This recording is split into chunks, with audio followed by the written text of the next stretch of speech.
नमस्ते। चलिए सीधे आज के इस एक्सप्लेनर में गोता लगाते हैं। आज मुगल साम्राज्य के उस बेल कर्व यानी उनके 300 साल के पूरे जीवन चक्र को डिकोड किया जाएगा। हम उनके शुरुआती संघर्ष से लेकर उनके सांस्कृतिक पीक और फिर उस दर्दनाक पतन की पूरी टाइमलाइन को समझेंगे। एक बार इस नक्शे पर नजर डालिए। यह है भारतीय उपमहाद्वीप का वो विशाल हिस्सा जिस पर मुगलों ने राज किया। और सबसे दिलचस्प बात क्या है, इनकी जो विरासत थी ना, वो असल में फारसी, मध्य एशियाई और भारतीय संस्कृतियों का एक बहुत ही खूबसूरत और परफेक्ट ब्लेंड थी।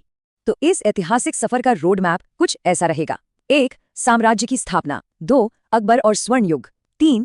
कला और वास्तुकला का शिखर। 4. विस्तार और आंतरिक विभाजन। और अंत में 5. मुगल साम्राज्य का पतन।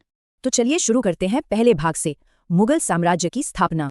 देखिए, शुरुआत बिल्कुल भी आसान नहीं थी। इस टाइमलाइन को देखिए। 1526 की पहली पानीपत की लड़ाई से लेकर 1540 में हुमायूं का 15 साल का लंबा एग्जाइल और फिर 1556 में दूसरी पानीपत की लड़ाई। ये वो शुरुआती दौर था जब पावर का बैलेंस सच में एक धागे पर लटक रहा था।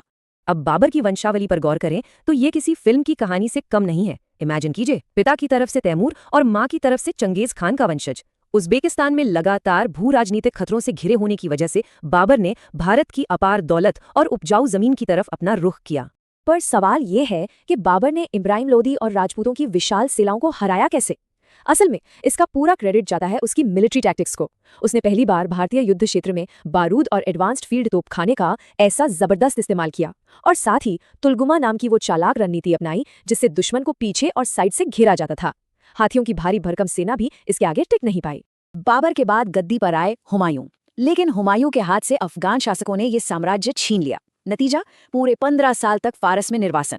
खैर, पारसी सेना की मदद से हुमायूं ने दिल्ली वापस तो पा ली और इसी निर्वासन के दौरान मुगल कल्चर में फारसी प्रभाव गहराई से जुड़ गया।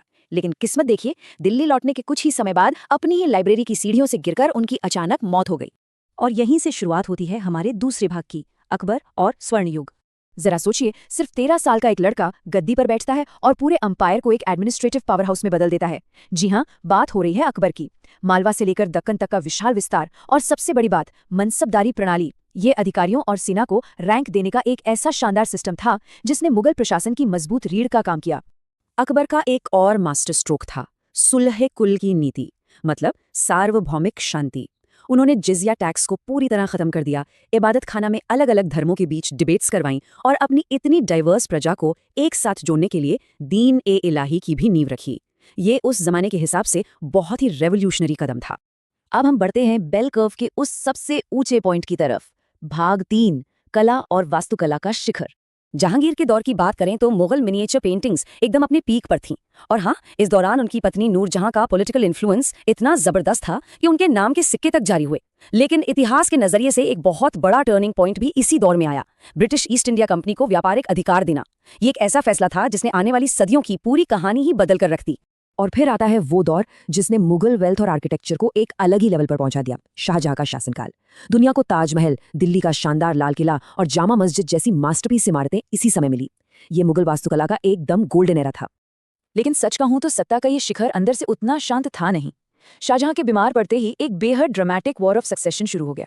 एक तरफ लिबरल सोच वाले दारा शिकोह थे जो सूफीवाद को मानते थे और जिन्होंने उपनिषदों का फारसी में अनुवाद तक करवाया था, और दूसरी तरफ उनका एम्बिशियस भाई औरंगजेब।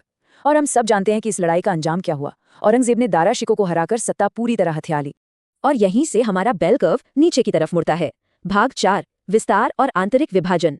अगर हम अकबर की लिबरल अप्रोच और औरंगजेब की ऑर्थोडॉक्सी को सामने सामने रखकर देखें तो फर्क बिल्कुल साफ नजर आता है। औरंगजेब ने अकबर की नीतियों को पूरी तरह से पलट दिया।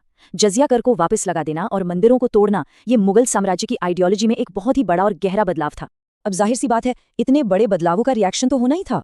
औरंगजेब को जबरदस्त विरोध झेलना पड़ा। छत्रपति शिवाजी महाराज की गुरिल्ला टैक्टिक्स ने मराठा साम्राज्य की नींव रख दी। सिख गुरु तेग बहादुर जी के निष्पादन के बाद सिख विद्रोह भड़क उठा। देखते ही देखते राजपूत और जाट भी मुगल अथॉरिटी के खिलाफ खड़े हो गए। मतलब साम्राज्य में चारों तरफ बगावत शुरू हो गई थी। अब आते हैं इस कहानी के आखिरी चैप्टर पर, भाग 5, मुगलों का पतन। और यहां से शुरू होता है संकटों का वो भंवर जिससे ये विशाल राजवंश कभी बाहर नहीं आ पाया।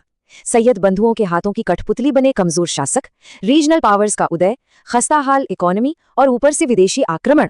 नादिर शाह ने दिल्ली में जो विनाशकारी लूट मचाई, उसमें बेशकीमती कोहिनूर हीरा भी मुगलों के हाथ से निकल गया। सिस्टम हर तरफ से कोलैप्स हो रहा था। ये टाइमलाइन पतन की इस पूरी कहानी को समेटती है। 1707 में औरंगजेब की मौत के बाद डिक्लाइन इतनी तेजी से हुआ कि 1857 की क्रांति आते आते सब कुछ खत्म हो गया। ब्रिटिश ईस्ट इंडिया कंपनी ने मुगल साम्राज्य के आखिरी सम्राट बहादुर शाह जफर को गद्दी से हटा दिया और इसी के साथ इस महासाम्राज्य का दी एंड हो गया।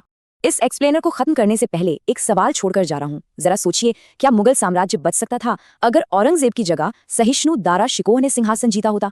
ये एक ऐसा व्हाट इफ है जो सोचने पर मजबूर कर देता है कि कैसे एक लीडर की पर्सनालिटी किसी पूरे साम्राज्य का भविष्य तय कर सकती है। खैर, इतिहास ऐसे ही दिलचस्प मोड़ों से भरा है। हमारे साथ इस एक्सप्लेनर में जुड़ने के लिए बहुत बहुत शुक्रिया।